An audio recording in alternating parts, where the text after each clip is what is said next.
सौभाग्य की एक बात यह है कि पाकिस्तान और सऊदी अरब में जो समझौता हुआ है वो क्यों हुआ है। पब्लिक को यह समझ नहीं आ रहा कि क्या यह नेटो जैसी डील हो गई है। क्योंकि समझौता यह हुआ है कि अगर दोनों देशों में किसी भी एक पर हमला होगा तो वो दोनों पर हमला माना जाएगा और दोनों देश मिलकर उस हमले का जवाब देंगे। तो नेटो क्या है? नेटो अमेरिका और उसके यूरोप के साथी देशों का संगठन है जिसमें यही नियम है कि किसी एक देश पर हमला होगा तो सब देश मिलकर आ जाएंगे लड़ने के लिए। इसलिए लोग कह रहे हैं कि पाकिस्तान और सऊदी अरब का भी नेटो जैसा समझौता हो गया। तो पब्लिक के मन में सवाल उठ रहा है कि क्या इसका मतलब यह हुआ कि सऊदी अरब भारत के खिलाफ हो गया? तो इसको पूरा समझने की जरूरत है। यह नेटो जैसे समझौते क्यों होते हैं? नेटो क्यों बना था? नेटो क्यों बना था? क्योंकि पिछली सदी में दो सुपर पावर थे। अमेरिका एक तरफ था, दूसरी तरफ था रूस की अगुवाई वाला सोवियत संघ, यूएसएसआर। तो अमेरिका ने नेटो बनाया कि अगर उसके किसी साथी देश पर हमला होगा तो सब मिलकर लड़ेंगे। सब मिलकर लड़ेंगे का मतलब क्या हुआ? मोटे तौर पर मतलब यह हुआ कि अगर अमेरिका के साथी पर हमला किया तो अमेरिका से युद्ध करना होगा। यह क्यों किया था? ताकि सोवियत संघ को यह संदेश दिया जाए कि खबरदार, इस देश पर नजर न डालना, इसकी सुरक्षा अमेरिका वाला धड़ा कर रहा है। मतलब इस तरह के समझौतों का मुख्य मकसद यह होता है कि फला देश को अकेला मत समझना, ताकि कोई देश उस तरफ हमला करने की ना सोचे या हमला करने से पहले 10 बार सोचे कि इस पर हमला कर दिया तो दूसरों से भी लड़ना पड़ेगा। तो कई जानकार मानते हैं कि नेटो जैसे समझौते की वजह से पिछली सदी में कई युद्ध नहीं हुए, यानी कई युद्ध रुक गए, क्योंकि यह था कि भाई एक को करेंगे तो सब आ जाएंगे। अब आ जाइए पाकिस्तान और सऊदी अरब के समझौते पर। यह क्यों हुआ? सऊदी अरब तो अमेरिका का साथी है, बहुत सारे हथियार वगैरह खरीदता रहता है अमेरिका से। अभी पिछले दिनों ट्रंप गए थे सऊदी अरब, तो देखा था ना कैसे स्वागत हुआ था उनका। लेकिन याद कीजिए अभी पिछले दिनों क्या हुआ था। पश्चिम एशिया में ऐसा ही अमेरिका का साथी है कतर। वो भी अमेरिका में सऊदी अरब की तरह अरबों डॉलर का निवेश करता रहता है।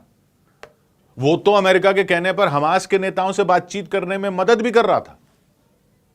लेकिन इजराइल ने उसी कतर की राजधानी में हमला बोल दिया।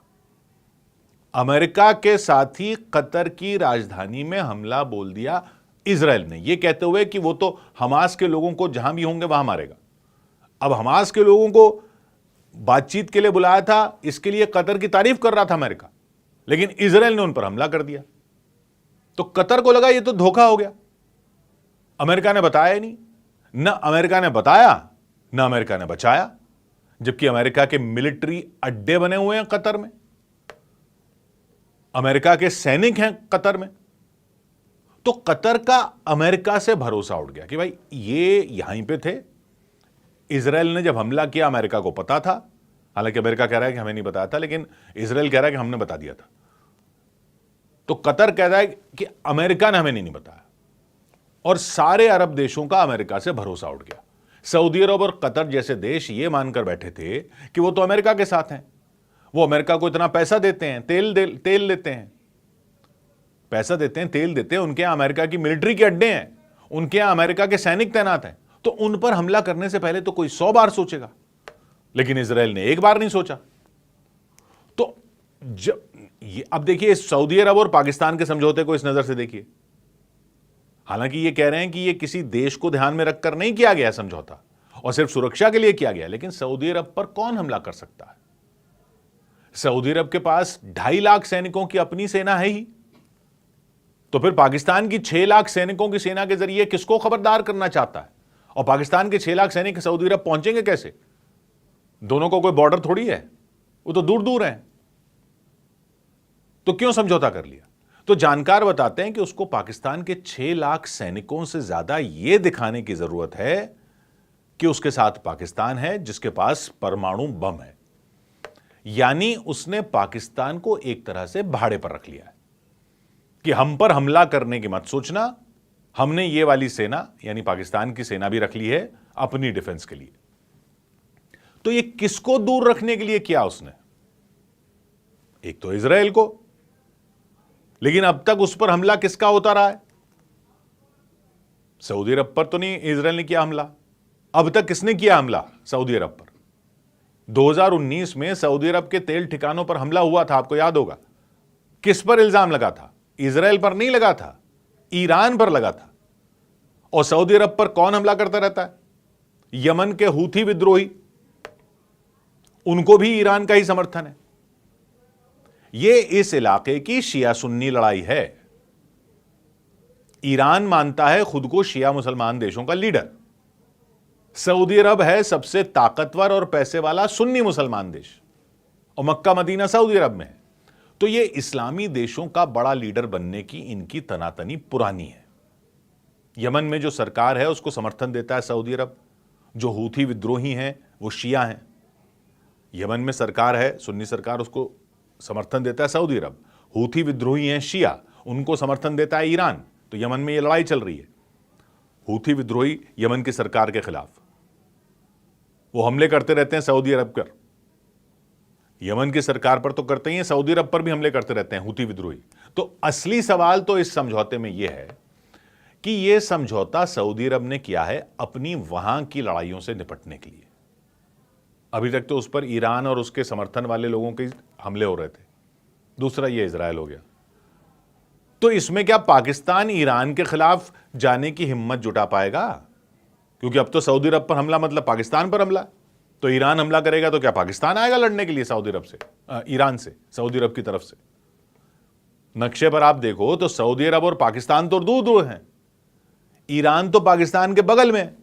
अगर पाकिस्तान सऊदी अरब के लिए लड़ने चला गया ईरान के खिलाफ, तो ईरान उसके बलूचिस्तान में घुस जाएगा। ईरान का तो बॉर्डर है पाकिस्तान से। ईरान के लीडर से मिलने तो जूते उतार कर गए थे शहबाज शरीफ। तो ईरान पर हमला करना तो दूर की बात है, उसको आंख दिखाने की भी हिम्मत जुटा पाएगा पाकिस्तान? तो सवाल तो पाकिस्तान पर है। अब आ जाइए भारत पर। सऊदी अरब का पाकिस्तान से कितना व्यापार है? 400 करोड़ डॉलर से भी कम का। और भारत से कितना व्यापार है? 4000 करोड़ डॉलर से भी ज्यादा का। और सऊदी अरब के क्राउन प्रिंस का है विजन 2030, उनका है विजन 2030, विजन 2030। वो क्या है? वो ये कि वो जानते हैं कि तेल हमेशा नहीं रहने वाला, तो वो अपने देश को व्यापार का पावर हाउस बनाने में लगे ताकि 2030 तक वो तेल पर निर्भर ना रहे। और उसके लिए प्लान क्या है?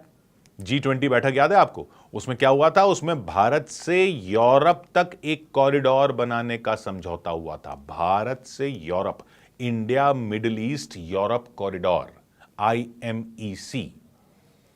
उसमें भारत से समुद्र के रास्ते हुए व्यापार होगा। भारत से UAE समुद्र के रास्ते, वहां से रास्ता जाएगा जमीन के रास्ते सऊदी अरब, और फिर वहां से भूमध्य सागर के रास्ते यूरोप तक।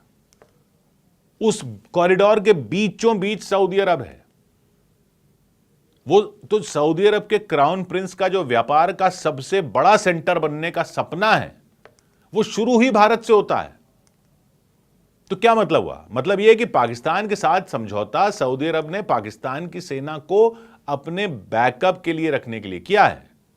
मतलब सऊदी अरब की लड़ाइयों में तो पाकिस्तान साथ देने आएगा, लेकिन पाकिस्तान की लड़ाइयों में क्या सऊदी अरब आएगा साथ देने? भारत वाली लड़ाई में सऊदी अरब आएगा साथ देने? भारत के साथ कॉरिडोर बना रहा है सऊदी अरब, उसका पूरा सपना ही व्यापार का है। वो विजन 2030 चल रहा है वहां पे, वो भारत के बिना पूरा नहीं हो रहा।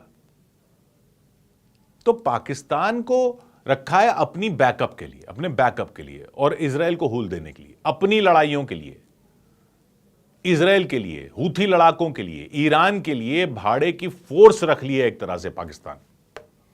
पाकिस्तान के पचड़ों में पड़ने के लिए सऊदी अरब नहीं आने वाला, उसके पास बहुत पैसा है।